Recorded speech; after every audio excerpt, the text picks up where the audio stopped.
What's up, Hobby Maniacs? Rob Bear here today with a look at another 40k kit from the past. This is our 40k flashback of the week, and today we're going to take a look at the old wolf, long wolf, for the Space Wolf army back in 3rd edition. And there's kind of a reason, well, besides somebody had this kit and was like, hey, do you want to video this? And I was like, yes. Oh my god, there's so much good stuff in there. There's actually something really important in here that I wanted to show you guys to just kind of illustrate just how good every hobbyist have it these days with, I guess I want to say the plethora of components that are available and, you know, the wide range of plastic kits out there. But before we get into all that, I would like to invite you to make sure you click on the link up top here in the top left. And, you know, if you're willing to support what we do here on Spiky Bits, we would love to have your support. Obviously, I talk about it every video, and we pop it up there for a little while in the corner just to show people. But you know, we're doing a big thing right now. We're going ad free on YouTube for the month, and you know, it's going to cost us a little bit of money, but we're also trying to give folks an opportunity to come on over, check out what we're doing over on Patreon. You know, pick up a little swag bag, pick up maybe more swag every month, because we send the stuff out that we review here, the new releases and all sorts of other things from the Spiky Bits prize vault, send them out to folks, and you know, everybody gets a good deal. We get support. We have to buy a lot of the stuff that we review on here, so it helps us out. I'm not going to drone on about, you know, click on the link if you're interested in supporting us. If not, please enjoy this ad-free video, courtesy of the folks that do support what we do here. No big deal. You know, we're putting them out, and we're sharing the love with everybody. And I love talking about these hobby kind of flashbacks, because you know, you look at this stuff and you're like, man, that stuff from back in the day, that was all Buster. But you know, for some of us, and I'm sure there's some veterans watching this video, it's just like, oh my gosh, I remember that. You start thinking about all the stuff you did with the kits, and you know, obviously the first thing you notice looking at this is they're like, why did they only give you one las cannon, one plasma gun, one heavy bolter, one multi-melt? It doesn't even make sense. Well, they used to sell individual blisters too, so if you wanted 4 las cannons, you could buy 4 las cannons in a blister. I want to say they're $8 to $10 a figure, and that was cool. But for a lot of starters, you know, starting folks getting into the hobby, this was perfect for them. And then of course you had the Long Fang Sergeant there that lets you do the split fire thing. Back then, I forget exactly how it worked. I think he wouldn't shoot, and you could split one shot off. I think it was. Now I forget exactly. I think it changed a little bit, but you can use. They have the Signum that you can use, which used to be only restricted to the Tech Marine. But you know, now it pretty much works the same. But you know, this is a little bit more nostalgic, I feel like. And Space Wolves are actually one of the first folks that could take the flak missiles, besides Dark Angels. Of course, nothing like that even existed back then, because there wasn't even flyers. But so obviously 40k has changed a little bit. Now this is the old 3rd edition style packaging here. It was a little bit different from the kind of red period, which was more of the 2nd edition stuff in the early to mid 90s. This was like the late to early 2000s. This is probably circa 1999, 2000. Stuff started changing over to art boxes around 4th edition, 5th edition time, and currently, you know, kind of working up to the switch back to the style we kind of have today, which is for 40k is like a black box kind of style with a stylized picture of the model, you know, using graphic design. But back then, you know, it was just the dawning of the millennium. They didn't have computers for a lot of things. A lot of this was desktop publishing, so they would take the picture, they would engineer the whole box, they would make this wrapper. And something else you're probably going to notice too here is that you know, it had just a wrapper that had a generic box. They would slide this wrapper on it. They would print these up. I don't even remember where they printed these up, but I think this had its own component code too. And then there they just showed you some tips for how to paint it, the different translations and things like that. But once you open this up, and this was actually a departure, these generic kind of sleeve type boxes was actually a departure from what they did with in the early to mid 90s. There would be a styrofoam sleeve in here to help protect the components, because a lot of the components, this was kind of like the middle ground of the switch to all plastic. This was kind of plastic and some pewter components, but in the early 2000s, or excuse me, the early 90s to mid 90s, everything was primarily all metal. And the pewter is soft, so if they had a lot of components that, you know, like a sword sticking in the air, you know, it would get bent, it could possibly get snapped off, and there really isn't a good fix for that. So they did their best to pad them, and a lot of the blisters, this is what an old style blister looked like if you haven't seen one. They would have the figure sandwiched in the front, and there would be a little kind of sponge foam thing in there pressing him forward so he didn't jostle around in the blister. Now these components here they didn't really care so much about.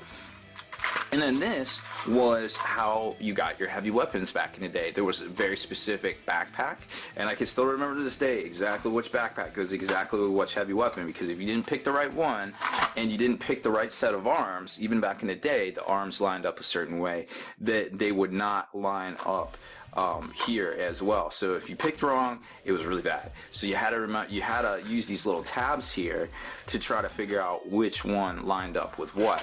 And once you line them up, a lot of times it would work, but you definitely wish you had 3 hands to assemble. You know, you had the right arm holding the weapon, then you had the left arm that supported the weapon, and a lot of times it had to attach to the backpack as well, all at the same time. So you only have 2 hands. So you're like, let me use my thumb and a finger to hold this, and this finger here, and I glued myself to all of my fingers to the model, and then such good times, such fond memories. That was the first time I got my first zip kicker burn, where that was super exciting. I actually saw my flesh basically smoking because I caused a chemical burn. That was interesting. So this was the first Space Marine components in plastic right here. And I'm not going to show you something that you might have already seen here, but I'm going to show that to you in a second. I'm going to keep it for a surprise. So this was the first Space Marine, not plastic kit, but this was the first more heroic scale, basically. Like the old Marines, if you've seen the old BKs, they were basically done in true 28. They were smaller, and the characters, the pewter characters, and that's why a lot of the pewter characters today are so much smaller to what we're used to coming out new release wise, is because they were based off, they were the heroic 28, the characters were, but now everything's heroic 28, you know, that bigger 28 millimeter scale. So these were the first plastic components. Them and the catachans for Imperial Guard were the first plastic components to come out to be in that bigger size scale.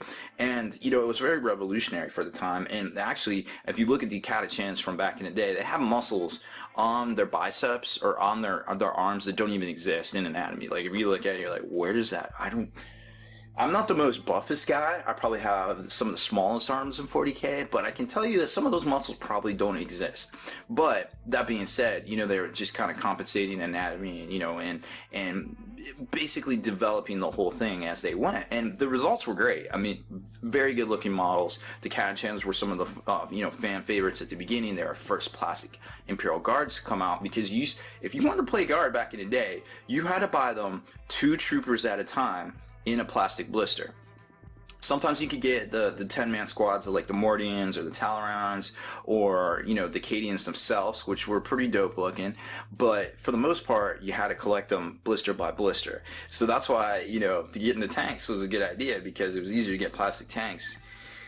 But I digress. Anyways, so back to these guys. This was the first heroic 28 Space Marines, and they didn't recut this sprue until roughly 4th edition Space Marines around 2005, when they basically, it's the same exact thing. They just came out with an accessory sprue for it. So these literally stayed, this design here from, I think it's copyright, 1998 on this, literally were the standard until the last tactical squad came out, I think, in 2013. So basically a 15-year run, a really good run for these guys. I mean, they're great models. Obviously, we've all used them in the past. Now, what's very revolutionary about this kit, and why I was so excited to talk about it, was this sprue right here that a piece snapped off of. This sprue right here, the Space Wolf accessory sprue. This was the first way to get this little guy right here, the plastic melt-a-gun. And the plastic melted gun was way bigger than the original melted gun, because remember, you used to be able to buy upgrade packs of assault weapons, which were geared to the old 28, the normal 28 millimeter style figure. But for all the new stuff coming out in new plastics, there wasn't any actual size special weapons. So if you wanted special weapons for your Space Marine Tactical Squad, you literally, they didn't come with the kit. You literally had to get this one right here, and if you wanted a plasma, you were just SOL out of luck. You were using the pewter ones, right?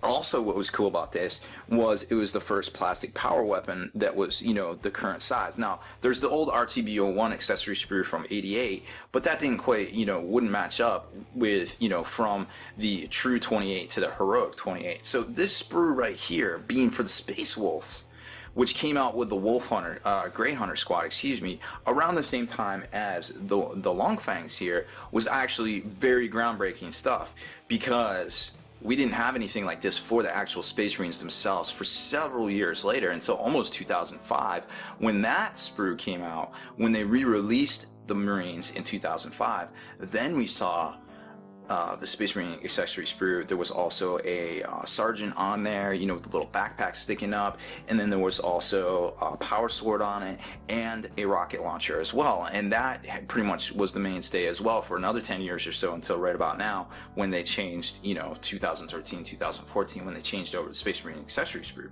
So this thing was actually really hard to come by, and it gave a premium for a lot of folks, and everybody that played Space Wolves wanted this backpack and wanted this, you know, wolf cape for the back of all their characters. So if you had this little thing right here, which a lot of people did, they didn't buy the Space Marine Tactical Squad, or excuse me, the Space Marine Devastator Squad, they would buy this one because you got this sprue in it, and this is the sprue that you could trade to your friends to get stuff, or, you know, the whole like bits commodity market before they basically, you know, started selling on eBay and stuff like that around 2005.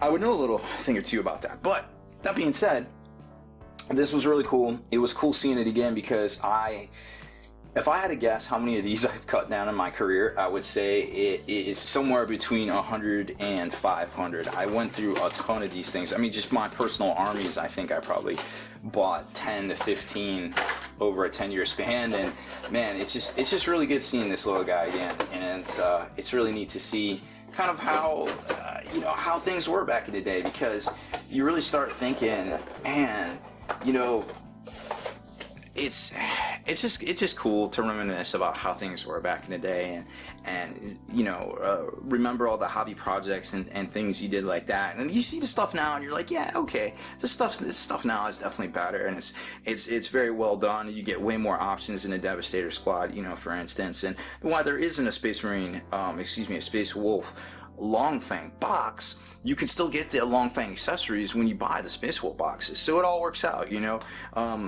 Games Workshop, they're really exciting. Yeah, they've come a long ways in just a short time as far as model design, model quality. You know, they're still the leader when it comes to the big stuff. You can look at the Dwarven Dragon that came out for Age of Sigmar, and you see how it goes together assembly wise, and you're just like, well, this is, they literally engineered it to go together so you could paint it in sections. Like, there is a huge thought process behind this, and a lot of talent, and a lot of good folks over there doing good things, and it's really cool to see the progression, you know, the mid to near term, you know, basically mid 40k here to where we're at now. It's really cool to see that, and we don't see a lot of the old Rogue Trader from 88 till, you know, around second, third edition here, you know, mid to late 90s. You don't really see a lot of that stuff anymore. It just doesn't exist as much. So seeing something like this that's 15 years old, I mean, who knows, you know, you used to see this on the shelves all the time, and who knows, the next time I'll even see one of these. So I definitely jumped at the chance to show this to you guys, and I hope y'all can appreciate some of my ramblings and reminiscing of back in the day, and